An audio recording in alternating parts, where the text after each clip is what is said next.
Pues, ¿qué tal, amigos? Muchísimas gracias por acompañarnos en una emisión más, en un programa más de esta página que ustedes ya conocen, Estrellita Fuentes, analista.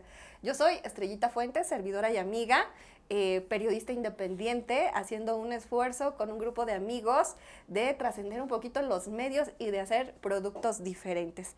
Y bueno, en esta ocasión a mí me dio muchísimo gusto. Hoy es sábado cuando estamos grabando este programa. Me encantó la idea y el honor, de verdad, me significa muchísimo para mí tener a dos grandes amigos visitantes de la Ciudad de México, a un amigo aquí de Morelia, que se han movido durante muchos años en el mundo empresarial y que hoy pues nos vienen a platicar, a compartir al calor de unos mezcalitos, de unos tintitos, de unas botanitas, pues sus experiencias personales de vida. Estamos en la Casa Poéticas Incluyentes. Muchas gracias a Nacho Tena, a Juan, por supuesto, su socio, para que nos albergan en este espacio, a todo el equipo que está aquí presente, a Luisa Zamudio, a Fernanda, a Johnny, y bueno, pues les presento a nuestros invitados. Se encuentra con nosotros Silvestre Fernández, un señorón que ha trabajado en el medio empresarial a nivel nacional, fue presidente nacional en algún tiempo de Concamín, ha sido diputado, un señorón de verdad. Silvestre, bienvenido a Morelia. Muchas gracias por aceptar esta invitación. Al contrario, es un honor. Muchas gracias por estar aquí.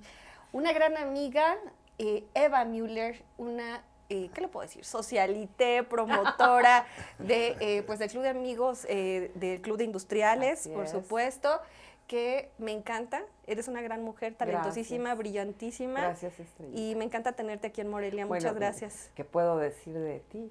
Somos socialites, pero no frivolites. Eso sí es importante decirlo. Eso sí, socialites sí. Pero no frivolites. Pero inteligentes.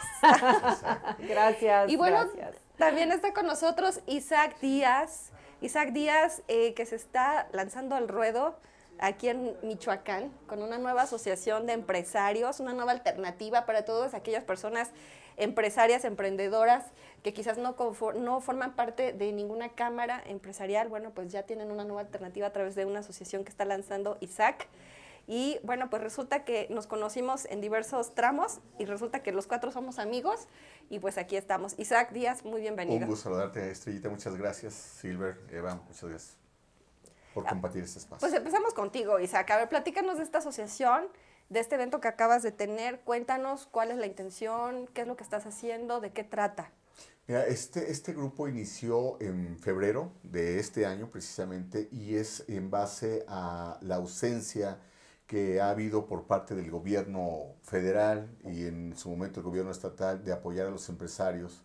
Nos sentimos descobijados. En algún momento algunas cámaras tampoco tienen alternativas, no había esa vinculación, los empresarios andamos rodando por todos lados. Nos vimos en la necesidad de buscar lazos fraternos, lazos de amistad, lazos de convivencia y de networking. Y en se formó Amigos Empresarios de Michoacán, una nueva C que se ha comportado de una forma madura, fuerte, con una génesis que ha tenido a lo largo de todo este tiempo para transformar el estado, el municipio. Y pues bueno, tuvimos un evento que culmina con todo un año de trabajo donde hemos tenido networking, acercamientos con autoridades estatales, municipales. Hemos tenido acercamientos con algunos empresarios que quisieran tener algo de sinergia con los empresarios. Y cerramos con broche de oro este 9 de diciembre con una cena de gala donde fue muy concurrida, con una alfombra roja y los empresarios se sintieron cobijados, se sintieron importantes, son importantes. Y el bailongo estuvo muy bueno. Yo vi videos. Muy bueno. Se divirtieron. Y fíjate que algo muy importante y lo que platicamos es la coexistencia que sí puede haber entre empresarios y el gobierno. Sí puede existir, sí puede haber, y ahora es momento en esta nueva etapa que sigue para el próximo año de empezar a levantar voces y trabajar conjuntamente con el gobierno o los gobiernos para crear vinculaciones y crear una fortaleza de negocios en general. Muy bien, Isaac. Platícanos, Silvestre, tú ya tienes muchos años en el medio empresarial, has sido dirigente de cámara en la Concamín. ¿Cómo has venido viendo, cómo has observado la evolución de las cámaras empresariales en el país? Porque pues ahorita ya hay múltiples, hay muchas, ya cada sector tiene su propia cámara, ¿no? El restaurantero, el de la industria de la transformación, el panadero, todo mundo. Pero ¿cómo están coexistiendo precisamente los empresarios hoy en día? Hay divisiones, hay unión, cada quien jala agua para su molino. La neta de las reales netas, Silvestre, ¿cómo ves tú el panorama en el tema empresarial aquí en el país? Mira, yo soy un optimista irredento. Siempre creo que las cosas funcionan y que por más difíciles que estén, siempre habrá manera de salir adelante. Y lo hemos demostrado en la historia de México, ¿no? Partimos de un momento muy agradable que creíamos que nos iba a dar todo, que fue la independencia. Y de pronto nos vimos casi 100 años de guerras intestinas, de azonadas militares, de golpes de Estado. Y luego vino una estabilidad con un pueblo pues, muy amolado, muy pobre, ¿no? Y que fue un largo periodo, primero con Juárez y luego con Porfirio Díaz. Se hicieron muchas cosas que habrá que reconocer. Y luego cuando Porfirio Díaz ya se fue y dijo, bueno, los dejo, ahí está, disfruten su democracia. Ahí les dejo el changarro. En ese momento nos empezamos a pelear otra vez. Y lo refiero porque la revolución dejó más de un millón de muertos, pero dejó muchísimos huérfanos. Entonces yo cuando me refiero a ellos les digo, ¿cuánto hace que México empezó de menos cero? ¿Por qué digo de menos cero? Porque empezó con una gran cantidad de huérfanos, ¿no? Y eso fue en la década de los 20, ¿no? Ahí vino la decena trágica y todo esto. Y es impresionante porque para mediados de los 40 ya teníamos una industria. En 20 años. Ya teníamos una actividad comercial. Y en la década de los 70 nos ubicamos como la 8ª economía mundial y como la industria número 14 del mundo. Lo habíamos logrado en 40 años, es decir, siempre hemos sido capaces, ¿no? Entonces cuando me dicen, ¿cómo ves las cosas hacia adelante? Pues las veo normales. Yo tengo memoria desde Luis Echeverría para acá, he conocido a todos los presidentes en persona, a todos los he tratado. Todos han tenido sus cosas buenas y todos han tenido sus errores y hay antecedentes de ello. Y hoy somos otra vez una economía muy fuerte, ¿no? Cuando se habla de que exportamos en números redondos 500,000 millones de dólares, pues no es un asunto de obra y gracia del Espíritu Santo, es que los mexicanos hemos seguido trabajando siempre, ¿no? Ahora, enfocándonos un poco al tema que tú decías, ¿cómo está la industria? La industria siempre ha sido un sector muy dinámico, pero también muy entrón, porque no le queda más que atornillar su dinero al suelo, en maquinaria, en inversiones, etcétera. O sea, no es que agarre sus fierros y se vaya, ¿no? Y luego, bueno, pues a la industria es el jamón del sándwich, porque los comerciantes le sacan más descuento, ¿no? Y plazo.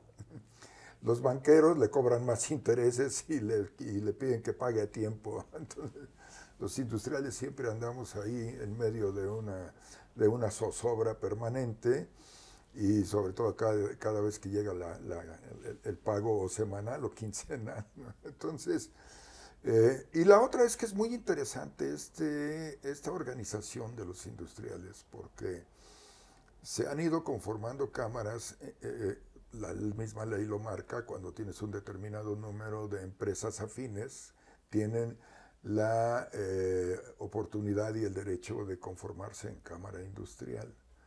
Y bueno, pues hoy son casi 80 cámaras. Y luego adentro hay un tema muy interesante, porque tienes el conflicto entre las panificadoras y las harineras, ¿no? ¿Sí? El conflicto entre las textiles y las del vestido, el conflicto entre las farmacéuticas y los laboratorios, y así, ¿no? Entonces tienes que jugar mucho con los equilibrios adentro de Concamín.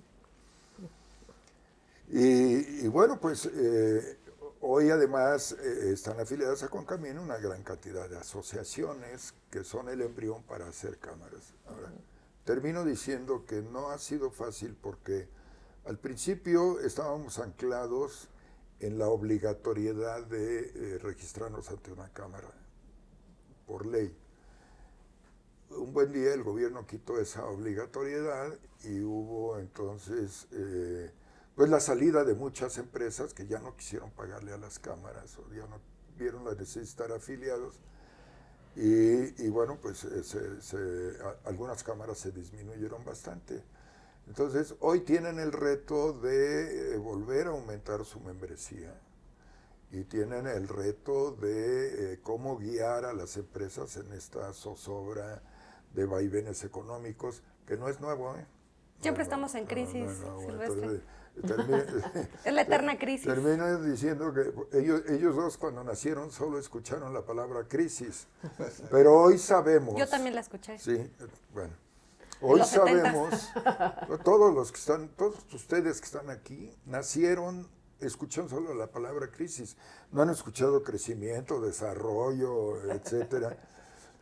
Pero el gran aprendizaje para ustedes y para nosotros es pues, que la vida es una crisis permanente. Incluso al despertar, tienes la crisis de voy a trabajar o no voy a trabajar, voy a la escuela o no voy a la escuela. Entonces, es una permanente crisis, eso hay que entenderlo, ¿no? Y bueno, ahí le paro para que sigamos platicando. Muy bien. De otras cosas. No, pues salud. Ay, salud por el gusto de estar aquí con ustedes. Gracias. Salud. Por una bonita costumbre. Sí. Y ahora vamos con Eva Müller. Tú estás pues muy colaborativa con estos amigos del Club de Industriales allá en la Ciudad de México y ahorita me gustaría rememorar pues la triste ausencia de don Pepe Carral, sí, caray. Un gran amigo, de verdad un personaje, un diplomático del mundo empresarial que nos acaba de abandonar hace pocas semanas. Eva, cuéntanos desde tu punto de vista, ¿cómo ves el perfil del empresario mexicano? Tú que convives con ellos a cada rato, ¿cómo describirías el prototipo del empresario mexicano? Pues yo creo que hay muchas personas multifacéticas. Hay un sector que obviamente tiene larga data ya en las lides empresariales, que tiene un formato, digamos, ¿no? Una fisonomía incluso, ¿no? Pero cada vez van rompiéndose mucho los paradigmas de la imagen del empresariado, porque de repente pues irrumpimos las mujeres también, y de repente irrumpieron las nuevas tecnologías, y de repente se hicieron grandes empresarios, jóvenes talentosísimos, y pues cada quien ha aportado, digamos que un grano enorme, ¿no? de posibilidades y de fases, y entonces de repente pues ya no encuentra uno una personalidad única como era antes los industriales que siempre andaban de traje, que siempre andaban con corbata. Isaac es una cosa extraordinaria para su generación, quiero decirlo, porque él nunca deja de ser elegante, pero pues nosotros, aunque el club siempre ha tenido etiquetas en eso, ¿no? Y sus delimitaciones, no puede uno entrar en jeans, no puede uno entrar con zapatos tenis, por ejemplo. Pues las nuevas generaciones de empresarios han dejado un poco de asistir a estos centros tan rigurosos, tan fifís y tan altivos, pues, y han abierto espacios de comunión empresarial en lugares mucho más acordes a lo que está pasando hoy en México y en el mundo. O sea, nos podemos sentar con un empresario que lo mismo puede traer un sombrero, ¿no? Porque pues, viene de una comunidad agraria grande y tiene grandes empresas agroindustriales, y podemos estar sentados con un joven en jeans, con los jeans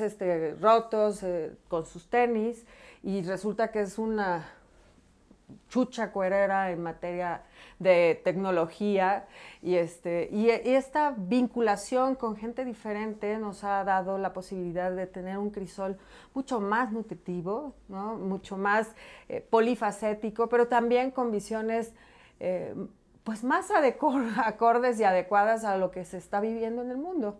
La verdad es que creo que el empresariado mexicano es muy plástico, ¿sí? Va mutando de acuerdo a las necesidades y esa parte pues nos ha dado la posibilidad de tener cada vez un empresariado más fortalecido, claro, con sus vaivenes como en todo, y ahorita que decía Silvestre de las crisis, pues las crisis siempre han dejado lo mejor en las sociedades y esta no es una crisis diferente a las que hemos tenido en la historia internacional.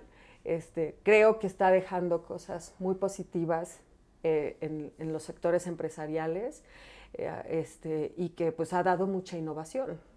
Y la innovación, que es ahorita el motor para muchas economías, pues evidentemente siempre va a traer cosas buenas, ¿no?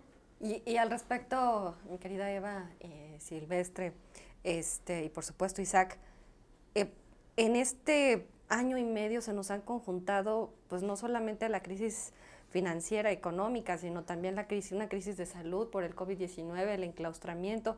Sin embargo, como bien lo decía Eva, pues este tema de la innovación ha sido como el chip que nos hemos tenido que introyectar todos para poder sobrevivir, ¿no? Y de repente ya ves pues el tema del teletrabajo, ¿no? El trabajo virtual desde casa y pues quienes están empezando a emprender pues ya a través de las redes sociales, ya hay un este tema de las mujeres emprendedoras, ¿no? A través de las ventas pues por internet también, el auge de Amazon y todo esto. De alguna manera ustedes lo podrían ver como el advenimiento de nuevos tiempos, Silvestre, para el empresariado mexicano. ¿Tú cómo lo observas? ¿Estamos preparados para ello? Sin duda. Mira, hoy la maravilla es que el mundo se convirtió en una aldea y todo lo sabemos al instante y todo lo podemos ir a ver al instante, ¿no? Estamos a unas cuantas horas de ir a China, de ir a Argentina, es decir, la movilidad en el mundo nos ha hecho que haya transculturización, que haya intercambio de conocimientos, es decir, ya no hay impedimentos. Quien se sienta azorado por lo que está pasando, pues quiere decir que le tiene miedo a salir a la calle a buscar nuevas cosas, ¿no? Yo creo que tú mencionas algo en lo que hay que insistir. De pronto el mundo se paró. ¿Quién nos paró? Pareciera que un ser invisible, ¿no? El virus, que nos dicen cómo es, pero no lo hemos visto nosotros, ¿no? Entonces, y luego nos vino el pánico porque nos dimos cuenta que esa cosa podía acabar con la raza humana si nos descuidábamos. Pero hoy sabemos que llegó para quedarse. Y que esta mutación del Omicron es que encontró su hábitat en el cuerpo del ser humano y dijo, no lo puedo matar, sino luego donde vivo, ¿no? Entonces, esta mutación es muy interesante. Platicábamos, Eva y yo, que sí, pues estamos analizando, y junto con nuestros amigos como Isaac, y que hoy ustedes nos dan la oportunidad de platicarlo, que el gran reto era sobrevivir. Había que salir vivos de esto. Y que había que maravillarnos porque estábamos viviendo la primera pandemia mundial. Sí, porque sabemos por los antecedentes históricos de las que epidemias. ha habido grandes epidemias, ¿no? Pero son como muy muy focalizadas. Y además se enteraban meses después y porque se morían y no sabían de qué, ¿no? Se caían en la calle. Bueno, estos virus, bacterias que trajeron de las guerras, de las migraciones. Pero hoy este virus se regó por la capacidad de movilidad del mundo, de los seres humanos. Entonces, hay que salir vivos, decíamos. Hay que sobrevivir. Ya después vemos cómo enderezamos los fierros retorcidos que nos van a quedar, pero por lo pronto hay que tener la dicha de poder platicar. Yo estuve en la primera pandemia y sobreviví y les voy a platicar qué pasó, ¿no? Es decir, aquí habemos Eva y yo que tuvimos COVID y hoy lo podemos platicar, ¿no? Afortunadamente no fue tan severo ni tan letal. Pero bien, ¿qué nos ha traído esto? Primero enterarnos de que ya lo anterior no va a ser igual. O sea, esta normalidad que estamos pretendiendo, dicen mucho, tenemos que estar como estábamos antes de la pandemia. No, eso ya no va a ser. Porque hoy sabemos que tenemos que implementar acciones que debimos haber implementado antes, ¿no? El cubrebocas, la sana distancia, el lavado de las manos, la higiene personal, el gel, el desinfectante, etcétera, etcétera, ¿no? Bueno, esa es una parte. La otra es poder dar una lectura adecuada a lo que nos motivó para cambiar esta pandemia. Y hoy los empresarios y los funcionarios públicos y la sociedad en su conjunto estamos advirtiendo que el rey y el motor de la vida humana se convirtió, es el servicio. Quien da buen servicio hoy tiene las redes sociales, hoy tiene la virtualidad, hoy tiene las comunicaciones al instante para dar un muy buen servicio. A veces es chocante hablar del pasado, pero a mí me tocó una época en que los reyes de la empresa eran los de ventas. Porque en las empresas lo que se acostumbraba era tener el almacén lleno por si nos piden, por si nos compran, ¿no? Entonces, el motor de las empresas eran los vendedores, los de ventas. El rey era el gerente de ventas, y entonces, porque le decían, oye, ya llenamos el almacén de mercancía, ahora véndela, ¿no? Y luego vinieron los japoneses y nos dijeron, no, 0 inventarios, entregas a tiempo. Yo voy a ensamblar productos, pero necesito que me entregues 24 horas antes. ¿Te comprometes? Sí, órale, te contrato. Si arrancaba la línea de producción y llegaban los componentes unas horas antes para ensamblarse y no tener 3 meses o 4 meses antes el almacén de partes y componentes lleno, ¿no? Entonces, se volvieron los reyes de las empresas los financieros porque sabían cómo mover el dinero. Hoy los reyes de los negocios son los que crean la logística y concatenan el servicio con la calidad. Y con la entrega. Sí, que es el servicio, ¿no? El servicio que le das a los clientes. Entonces, quienes han sobrevivido y han podido entonces ahora empezar a crecer, los que pues se pusieron las pilas y dijeron, vámonos a darle servicio a las casas, ¿no? Y entonces hoy ves a los Uber y a los Rapid y todos esos, y la comida enviada por línea, etcétera, ¿no? Entonces, es maravilloso cómo sí nos podemos adaptar, pero sí cómo debemos entender lo que nos ha dejado esta pandemia, que es muy, muy interesante. Y no me meto en un terreno porque ese Eva lo domina mucho, que es el terreno de la unidad, de los grupos, de la colaboración, porque ya no podemos ser egoístas, ¿no? Ya no es que yo lo haga solo porque soy muy fregón, ¿no?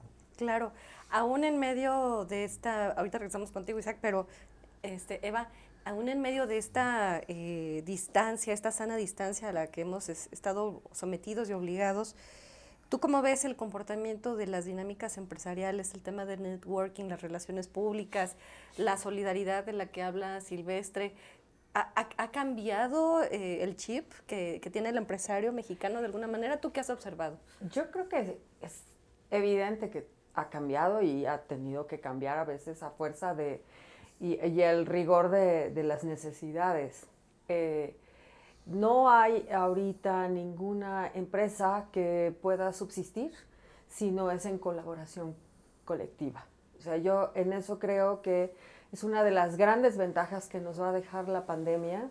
El cuidado del medio ambiente es una, ¿no? Y la otra es la cooperación. La cooperación entre los distintos sectores sociales es lo mismo que nos pasa a título personal dentro de nuestras familias. O sea, no hubiéramos sobrevivido a los vaivenes de esta época y esta etapa difícil, incluso hasta enfermos, si no hubiéramos contado con todo un ambiente idóneo para poder sobrevivir. Un médico, obviamente, de cabecera que nos monitoreara, ¿no? Medicamentos al alcance, por supuesto, un ingreso, ¿no?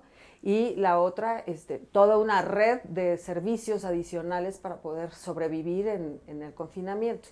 Lo mismo pasa en los grandes entes, ¿no? O sea, todo esto es prácticamente pues como si fuera el motor biológico de las empresas, funciona de la misma manera. A una distancia tenía que haber una comunicación permanente, tiene que haber una comunicación y esa se va a tener que quedar, pero también debe de haber corresponsabilidades, porque tú puedes estar desde tu casa trabajando aparentemente plácidamente, que no es así tampoco. O sea, trabajas más, verdad, de hecho. Ha sido muy complicado adaptarse también a estas condiciones, pero no podrías funcionar si no hubiera otras personas haciendo lo necesario para que tú puedas tener ingreso, ¿no?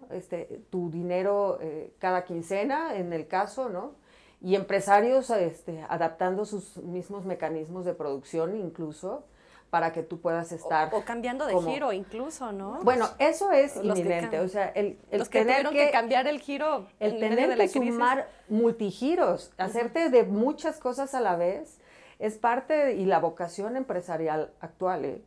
Digo, la verdad es que incluso a quienes hacen en el sector primario, el que es la base después de lo que tenemos nosotros en casa, abrimos el refrigerador, ya tenemos todo ahí, también tuvieron que cambiar esas cosas, ¿no? Y entonces, este engranaje virtuoso de corresponsabilidad llegó para quedarse. Esa es mi visión, creo que ahí es en donde estamos parados ahorita y que en el mundo va a cambiar las relaciones personales.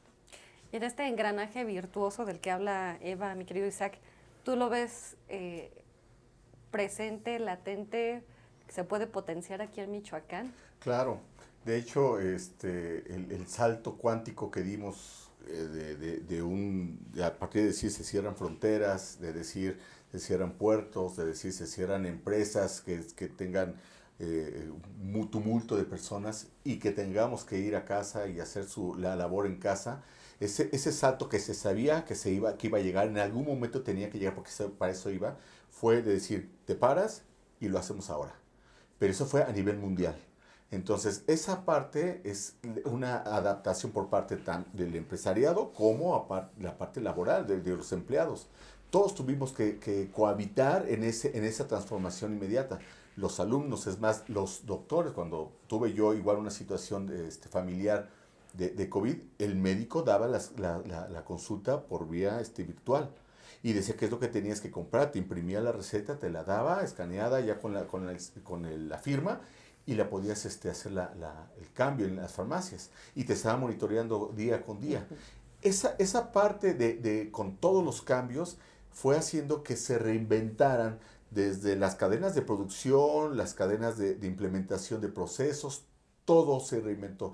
Y Michoacán no es la excepción, como tampoco es la excepción de Uruapan o Pátzcuaro. Todos tuvimos que hacer ese cambio, unos más que otros. De hecho, me atrevo a decir que los cambios se dieron más rápido en las empresas pequeñas que en las grandes, porque en las grandes tenían ciertos procesos y lineamientos muy específicos, donde para pedirle permiso, hacer el cambio de computador, tenías que hablarle a la persona que de finanzas, y la otra a recursos humanos, y la otra a ciertos sectores. Entonces fue más complicado para ellos. Pero, por ejemplo, estamos viendo los grandes edificios, las grandes compañías que dicen, ¿sabes qué? No es operante. Tener los grandes rascacielos, por ejemplo, de BBVA o de HSBC o de, no sé, cualquier corporativo, están vacíos. Es obsoleto. Sin embargo, el llegar cuando llegas a trabajar en casa, la productividad aumenta. Porque también la gente está en su casa, no tiene los largos trayectos para ir a comer a su casa, las grandes 2 horas, más aparte la hora que tú utilizas para transportarte, o salir de tu casa 2 horas antes para llegar a tu trabajo, o 1 hora antes, prevenir el tráfico. Todo ese tipo de cuestiones o situaciones nos fuimos adaptando. Donde no nos hemos adaptado todavía es para las cadenas de suministro que estamos sufriendo y viene esta inflación que estamos pasando ahorita y que seguramente a mediados del próximo año se empezará a estabilizar. Y no es nada más esta inflación, es el proceso de un aumento gradual de precios, porque ahora tienes que ver otro tipo de cuestiones, donde cierras puertos y los contenedores se quedan en puerto durante meses. No hay un contenedor, y donde antes traerte en un buque la renta de un contenedor de $2,000, ahora lo tienes que poner a $16,000, $18,000. Imagínate, ¿y quién lo paga? Pues lo pagamos tú, lo pago yo, lo pagan mis hijos, lo paga todo el mundo. Por eso es que esos procesos que están viniendo a cambiar y transformar van a venir a hacer una gran revolución nuevamente, que es la cuarta revolución industrial, que bueno, aquí le adoptaron como la 4T, pero bueno, ese es mundial, pero no era de ese tipo. Sin embargo, estamos adaptándonos de una forma muy acelerada, como dice Silvestre, tiene toda razón. Ya sabemos que somos una aldea. Ya sabemos lo que pasa en China, en Alaska, en tiempo o real. En Groenlandia, en tiempo real. Y quieres hablar con alguien, hablas por medio virtual. De tú a tú quieres hablar de un negocio, le hablas por teléfono, estamos así, le hablas por WhatsApp o Facebook Live. Hay traductores simultáneos, ¿no? Para poder hablar. Cosas. Entonces yo creo que esta es una gran oportunidad para crecer. Es como que es potenciar todo lo que estamos aprendiendo de esta forma más rápida, pero sin duda yo creo que lo vamos a lograr. Los industriales o los empresarios siempre vamos contra la corriente, porque tenemos esa parte de decir, voy a arriesgar, siempre voy a luchar para y contra todo. Y porque además como industriales y como empresarios tienen la responsabilidad de familias. Claro. Que trabajan dentro de sus empresas y sus organizaciones. Entonces no es, como dice Silvestre, la crisis de la mañana de si me levanto a trabajar o no me levanto. O sea, tienes una motivación, una nómina que pagar, tienes cuentas bancarias que pagar, impuestos que pagar, y pues eso es la mejor motivación que puedas tener para levantarte todas las mañanas. El empleado y el empleador hicieron una mancuerna, lo que antes siempre estaban separados. Ahora se pusieron de acuerdo porque cierran las grandes fábricas y dicen, ¿sabes qué? Necesito cerrar, no tengo cómo pagar tu sueldo, pero de lo que tenemos o lo que puedo yo vender, una casa, un auto o una planta, con eso te voy a pagar este año, pero no al 100%. ¿Te parece que te pague el 50%? No te despido, esperamos a que se mejore esto. Y dijo, sí, está bien, firmaron acuerdos y empezaron a ver una comunidad entre empresario y empleado. Y eso es algo bueno a destacar, que a veces hay otros sectores que no lo ven de esa forma, pero hay cosas muy importantes y buenas que destacar en eso. Bueno, ya para no alargar más esta charla, porque nosotros nos vamos a quedar aquí, a nuestros amigos los vamos a despedir, por supuesto, me gustaría que les dejaran un mensaje a los amigos emprendedores, sobre todo los que están emprendiendo, los que están iniciando ahorita un negocio, o los que están buscando la manera de encontrar un giro, un algo para poder sobrellevar esta crisis. ¿Qué consejos le darían? Y me voy en orden. Empezamos contigo, Isaac. ¿Qué mensaje final te gustaría darles a quienes están emprendiendo, a quienes están buscando de verdad ahorita sobrevivir en términos económicos? Yo los invito a que se junten con empresarios que ya están consolidados. A los empresarios o cualquier persona les gusta enseñar, les gusta decirles cómo. Y de varios grupos que se pueden, por ejemplo, amigos empresarios, es lo que tiene, que empiezas a tener alguna comunidad entre varios y puedes darle algún consejo para que siga adelante con sus proyectos. El hecho de que llegues a fracasar en un negocio o en otro, eso no quiere decir que seas un fracasado, sino quiere decir que estás aprendiendo a que con esa experiencia puedas crear más cosas. El sueño lo tienes que seguir, a lo mejor son etapas, y las etapas o los caminos, a lo mejor hay un escalón más grande, pero lo tienes que escalar y después sigues con el otro. Entonces nunca desanimarse, el empresariado siempre va contra corriente y vamos luchando, y eso es lo importante y lo jugoso de esto. Muy bien, Evita. Pues bueno, yo en eso soy verdaderamente optimista. Yo creo que hay que entender qué es lo que quiere uno emprender. Emprender ahora no tiene ningún objetivo si no tiene un sentido social. Entonces, esa es la base de todo. O sea, tener un concepto, una idea que tenga un impacto social, el que sea, de la naturaleza que sea, más allá de la ganancia, ¿sí? La ganancia esa pues viene convertida de muchas formas, no solamente de pesos y centavos, pero si no tenemos una idea que tenga un sentido práctico en lo social, entonces es muy difícil echarla a andar hoy en día. Y la otra es ampliar nuestras redes, ampliar cada vez más nuestras redes, no solamente en el espectro digital, o sea, en nuestra vida cotidiana, tener todas las redes necesarias de cosas a veces que son insulsas hasta uno piensa, pues yo para cuándo voy a necesitar a tal o cual persona, ¿no? Bueno, pero es importante tener esta vocación de entender a todos, pero sumarlos a tu propia red. Y la otra, mirar al exterior. Creo que eso es muy importante tanto para los empresarios como para el gobierno. Para todos los entes y para todos los organismos es importante mirar al exterior. Lo que está pasando ahorita en el mundo es una nueva ola de cooperación internacional de la que hay que subirse y escalar. No se puede de otra manera más que organizadamente. Y creo yo que lo que nos ha faltado mucho en México es entender que el planeta no es solamente nuestro país, que hay allá afuera un montón de cosas maravillosas, también hay muchos recursos y también hay mucho talento, ¿sí? Donde puedas asirte para poder lograr crear, trascender de lo que se está haciendo en este país. Excelente. Cerramos contigo, mi querido Silvestre. Bueno. Compártenos de tu sapiencia, por favor. Mira, yo creo que en el tema de emprendedurismo hay que dejar a un lado ya las ocurrencias, ¿no? Es decir, alguien juntaba un poco de dinero y decía, voy a poner un negocio, sin saber qué tipo de negocio. Hoy, aunque no hayan ido a la universidad o no hayan recibido un curso de cómo ser empresario, pues lo que tiene que saber es que, primero, qué va a vender o qué va a producir. Segundo, ¿en dónde? Vemos una cantidad de negocios que fracasan porque no estuvieron en el sitio correcto, ¿no? La otra es que tienen que entender, o tenemos que entender, que no solamente es una inversión financiera en un negocio para vender o producir, que nos va a dar una alta rentabilidad y nos va a hacer ricos, sino que debemos entender que la mejor inversión que pueden tener las empresas es en su personal. Y cuando digo eso es porque el hecho de que tú le enseñes a alguien, lo capacites y después se te vaya, estás perdiendo dinero.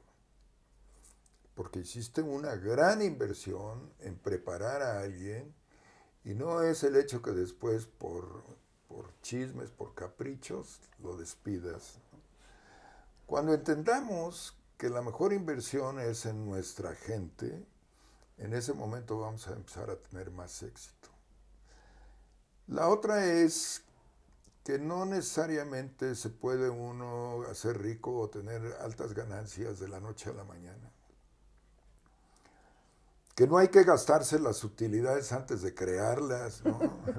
Porque alguien pone un negocio, empiezan a recibir dinero y luego van y se compran un coche o una casa, en lugar de capitalizar a la empresa. Y las empresas se tienen que capitalizar para crecer. Y la única forma de crecer es teniendo personal eficiente y bien capacitado. Y bien remunerado. En consecuencia, cuando tú capacitas a alguien, pues es porque le vas a pagar mejor. Tenemos que cambiarnos el chip de que un empleado bien pagado te va a rendir más si está bien pagado, bien capacitado, y nunca hay que permitir que se vayan, hay que conservarlo. La otra es que aprendimos que no necesariamente tienes que tener al empleado ahí en las instalaciones. Bueno, Hay procesos donde Es el imprescindible. trabajador tiene que estar las horas que se requiera, pues son procesos de ensamble, que también han sido sustituidos por los famosos robots, pero todavía no hay quien sustituya al ser humano. Pero fíjate, Isaac mencionaba algo que es verdaderamente novedoso.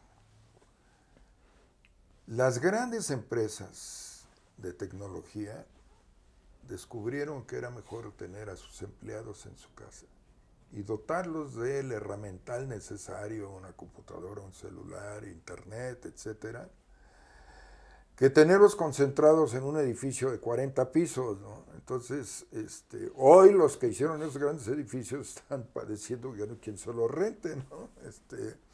Entonces, cuando entiendes estas cosas, se crean paradigmas muy interesantes. Y creo que también, y esto va como mensaje a las asociaciones, cámaras, grupos de empresarios, hay que empezar a dignificar la palabra empresario.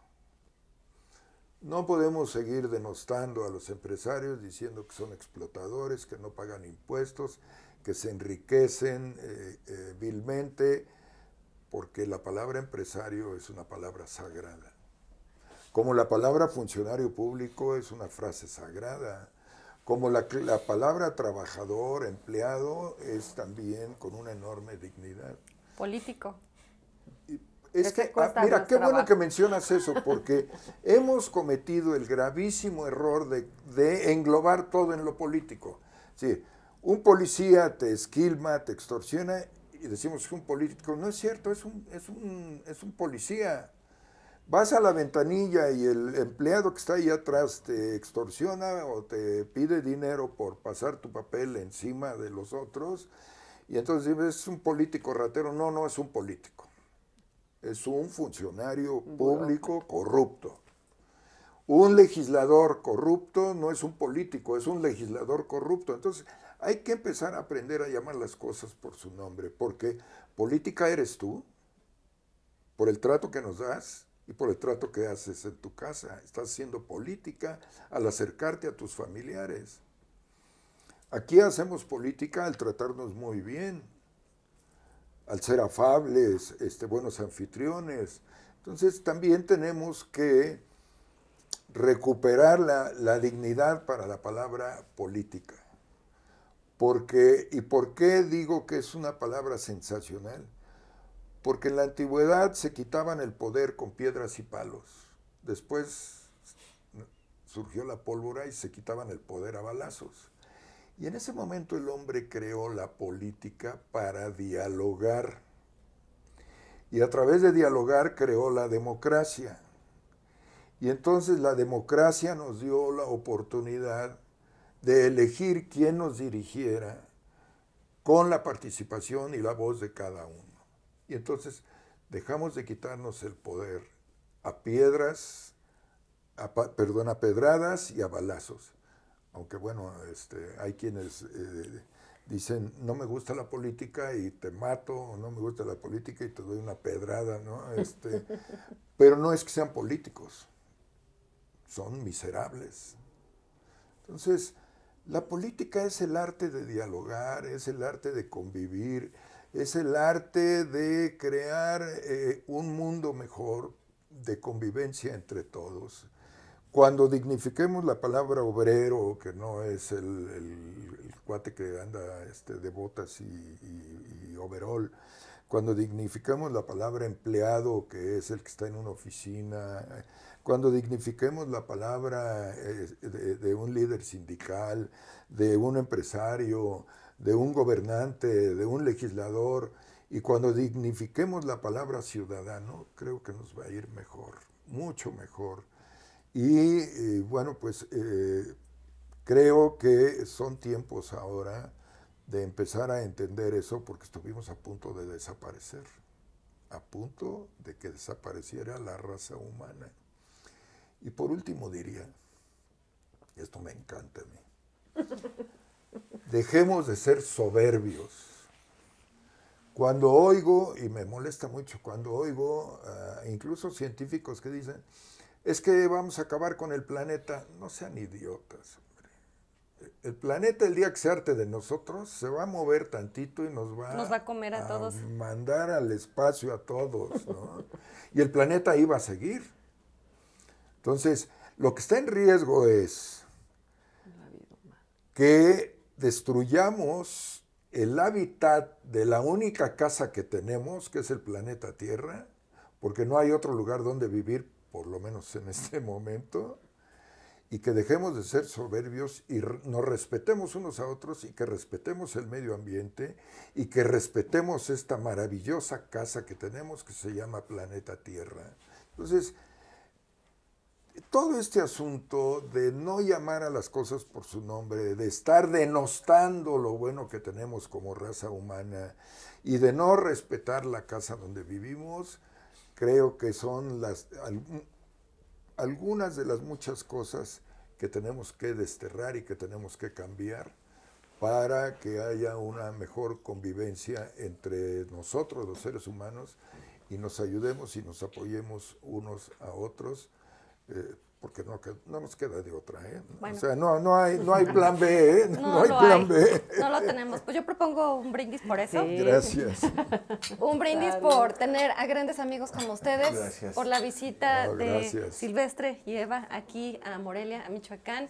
Gracias, Isaac, por facilitar esta entrevista. Y gracias a todo el equipo de trabajo, por supuesto, gracias a cada uno de ustedes que pues se conecta a través de la página de Estrellita Fuentes Analista. Esperemos que esta charla entre amigos haya sido de su agrado, que algún mensaje de todo lo que comentamos haya quedado registrado para alguno de ustedes.